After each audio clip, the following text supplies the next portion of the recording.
E aí, semideuses, eu sou o Luiz Filho de Zeus. Se você entrou aqui nesse vídeo perguntando, mas que raios é retcon? Os retcons são as famosas continuidades retroativas. Isso quer dizer que são aqueles momentos em que a gente tem que saber alguma coisa que aconteceu lá no passado para que a gente possa estar continuando no presente e indo para o futuro.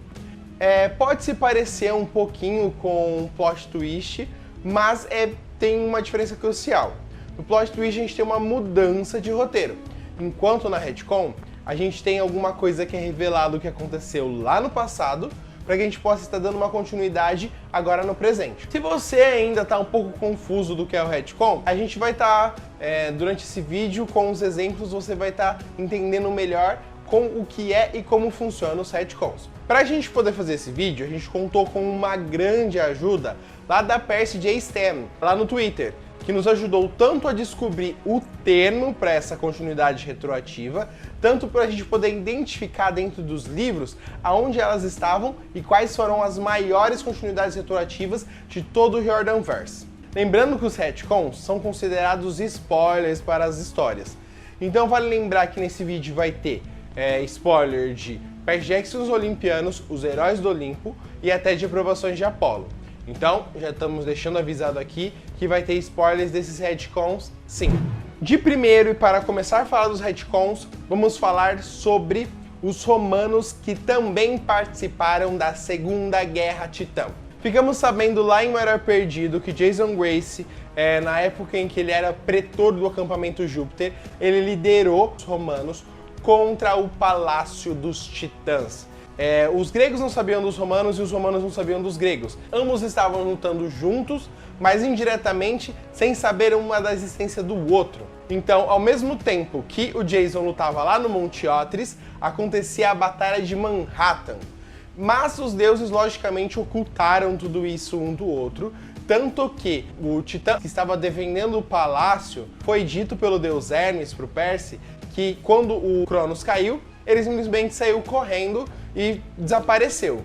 Mas na verdade a gente sabe que Jason lutou contra ele e o destruiu, assim como também destruiu o Palácio dos Titãs lá no Monte Otis. Nosso segundo retcon em O Mar de Monstros, onde o Percy e a Annabeth visitam o spa na ilha de Circe. Nós descobrimos lá no futuro que a Reina e a Hyla, elas estavam lá no spa da Circe. No momento que o Annabeth e o Percy estavam naquele momento, elas também viviam lá, era o lar delas aquele local. E lá no Filho de Netuno, nós descobrimos que quando o Percy liberou Barba Negra, ele acabou destruindo o spa e destruindo o lar que tinha pra Reina e pra Hyla. Assim elas tendo que se mudar e nós sabemos que é por isso que a Reina tem um ódio muito grande do Percy, porque ele destruiu a casa dela ao liberar o Barba Negra. Mas então nós temos que considerar que o Percy, a Annabeth e a Reina se conhecem, mesmo que indiretamente, muito antes do Filho de Netuno.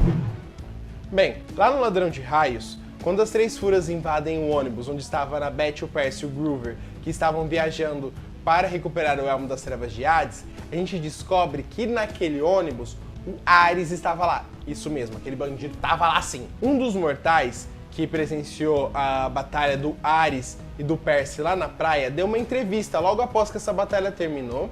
E nessa entrevista ela diz que jura que o homem que estava batalhando com o Percy que era o mesmo que estava no ônibus que explodiu. O Ares também estava naquele ônibus, estava acompanhando eles para poder se incriminar eles pelo raio. No nosso quarto retcon, a gente vai falar sobre o Nico D'Angelo. Nosso querido Nico D'Angelo, meu amorzinho, ele tinha um crush no Percy Jackson. E ele explica isso durante os Heróis do Olimpo. E isso acaba nos explicando um pouco do porquê ele ter ficado com tanta raiva quando o Percy retornou sem a Bianca. Ajudou, lógico, a explodir, a ter uma explosão de raiva e ele despertar os seus poderes como filho de Hades. Mas o fato dele ser gay e gostar do Percy Jackson ali naquela época foi um agravante para a situação, sabe? Fez ele ficar bem mais furioso do que ele realmente ficaria. E principalmente dele ter o crush e dele ter crescido e vivido numa época em que ser gay era completamente errado. Então isso, lógico, pode ter causado essa explosão enorme de raiva e de poderes que ele teve quando Percy retornou da missão da Maldição de Titã. Para o nosso quinto retcon, nós lembramos que o Percy, a Annabeth e o Groover visitaram o Hotel Cassino Lotus lá no Ladrão de Raios. Só que isso nos leva a pensar o que também? Que a Bianca e o Nico D'Angelo estavam no Hotel Cassino Lotus ao mesmo tempo em que os dois estavam lá. Lógico que Percy, Annabeth e o Groover ficaram lá durante 5 dias, isso que o tempo passa diferente lá dentro, e a Bianca e o Nico ficaram em torno de 70 anos lá. Então foi um tempo bem diferente que eles passaram lá, mas eles estavam lá nesse mesmo período e eles podem ter se visto, ou pelo menos saber uma referência durante essa passagem deles pelo Hotel Cassino Lotus. Embora nos livros isso não seja citado e confirmado, nós podemos ter quase 100% de certeza porque a Bianca D'Angelo aparece e cita o Nico D'Angelo no musical do Ladrão de Raios. Na cena do Hotel Cassino Lotus, a Bianca aparece e ela ainda cita o Nico, o que nos faz acreditar que realmente eles estavam lá durante esse período de passagem. Excuse me, miss. How long have you been at this hotel? Oh, my brother and I arrived just yesterday, May 1st, 1939! E como vamos conhecer os D'Angelo? Somente lá em Maldição do Titã, que se passa alguns meses depois do Cassino Lotus, foi o tempo em que as duas crianças foram retiradas do Hotel do Cassino Lotus. Isso faz-nos crer que realmente nesse meio tempo os dois estavam sim antes no Hotel Cassino Lotus, ao mesmo tempo que o Percy, o Groover e a Annabeth estavam por lá. Então a gente parte para o nosso sexto e último retcon.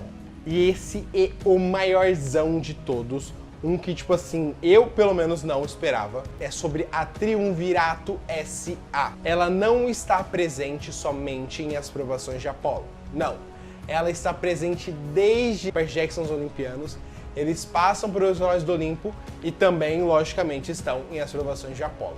Então a Triunvirato S.A. é uma coisa trabalhada desde lá do começo, mesmo que a gente não saiba conhecer ela por este nome. Em As Provações de Apolo, a gente conhece a Triunvirato S.A., que é formada pelos 3 piores imperadores de Roma, que estão ainda vivos e têm um plano de dominação global e de se serem os novos deuses, destruírem os deuses atuais e substituírem eles como os novos deuses. Nessa organização, ela vem tramando e auxiliando os vilões desde o começo, onde eles supriram o exército de Cronos com as armas, e até mesmo o Princesa Andrômeda foi adquirido por eles. Foi a Triunvirato S.A. que comprou o Princesa Andrômeda e deu para o Luke, para que ele pudesse estar se locomovendo com o exército de Cronos. Tudo isso na Segunda Guerra Titã. Eles ajudaram o Octavian com aquelas catapultas super potentes utilizadas na Segunda Guerra Civil Semideus contra o acampamento Meio-Sangue. E eles também foram responsáveis pela falência do pai da Piper, o Tristan McLean, que era um ator incrivelmente rico e por conta da Triunvirato S.A. ele acabou falindo completamente. E para quem pensa que isso vem de hoje, lá no Mar de Monstros, na página 137, o Luke fala que ele tem patrocinadores muito ricos que podem comprar esse barco, que no caso seria o Princesa Andrômeda. Ela financiou então o Luke, ela financiou o Octavian, ela estava sempre ali por trás das tretas e agora é ela mesma que está de frente contra o Apolo. Como os retcons, eles precisam de um grande espaço de tempo para poder ser trabalhado e conseguirem funcionar, eles estão presentes no Jordanverse, principalmente nas sagas greco-romanas. Se você sabe algum retcon que tem entre as Crônicas dos Kane e o Magnus Chase, deixa aqui no comentário. Quem sabe a gente não consegue juntar e fazer uma parte 2 desse vídeo. E aí, o que vocês acham? O Rick Riordan, ele estava desde o começo planejando tudo isso, ou é alguma coisa que veio depois? E já pensou como que vai ser, e se vai ter esses retcons na série de Percy Jackson, como que vai ser legal, por exemplo, ver a Bianca no Cassino Lotus? Eu acho que vai ser uma coisa muito bacana de acontecer e a gente vai poder acompanhar na série. Então, ficamos por aqui hoje, semideuses. Não esqueçam de deixar o seu like, oferenda aos deuses, se inscrever aqui no canal e compartilhar para que a gente possa chegar a mais e mais semideuses. Até mais, semideuses, porque agora eu vou ver meu Disney Plus.